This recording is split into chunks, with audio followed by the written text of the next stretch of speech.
सध्या आम्ही एका कन्सेप्टवर काम करतो. तो कन्सेप्ट आहे आर्टिफिशियल इंटेलिजन्स इन ॲग्रिकल्चर. आणि त्याच्यावर परवाच इथे आमच्याकडे 2 वर्कशॉप झाले आणि त्यांनी अतिशय सुंदर आहे की आता आम्ही त्या विदर्भात त्याचा प्रसार करणार आहे. त्याच्यात लक्षात असं आलं की हे काय आहे, तर जसा माणूस आहे तसा झाड आहे आणि त्या झाडाला जी उत्तम वाढ करायची असेल, उत्तम फळ यायचं असेल तर काय केलं पाहिजे. तर मायक्रोसॉफ्ट आणि गुगल कंपनीने अमेरिकेमध्ये याच्यावर संशोधन केलं. त्यांच्याशी आता आम्ही सहकार्य केलं आणि अमेरिकेच्या सॅटेलाईटवरून माझ्या शेतात लागलेल्या संत्र्याच्या झाडामध्ये काय सुरू आहे आता कळणार आहे आणि ते मोबाईल फोनवर लिहून येणार आहे. आणि त्याच्याकरता आपल्या प्रत्येकाच्या शेतामध्ये एकरी 8-10 हजार रुपये खर्च आहे.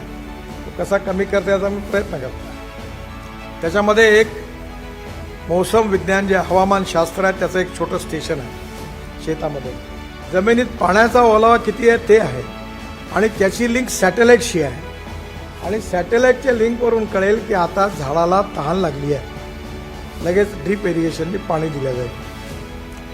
मग झाडाला व्हिटॅमिन्स कोणते कमी आहेत, NPK, नायट्रोजन, फॉस्फरस, पोटॅश कमी काय आहे, तर सॅटेलाईटवरून झाड सांगेल की मला हे पाहिजे आहे, ते आपल्याला कळेल. मग आपण ते स्प्रेइंगमध्ये ते त्याला देऊ.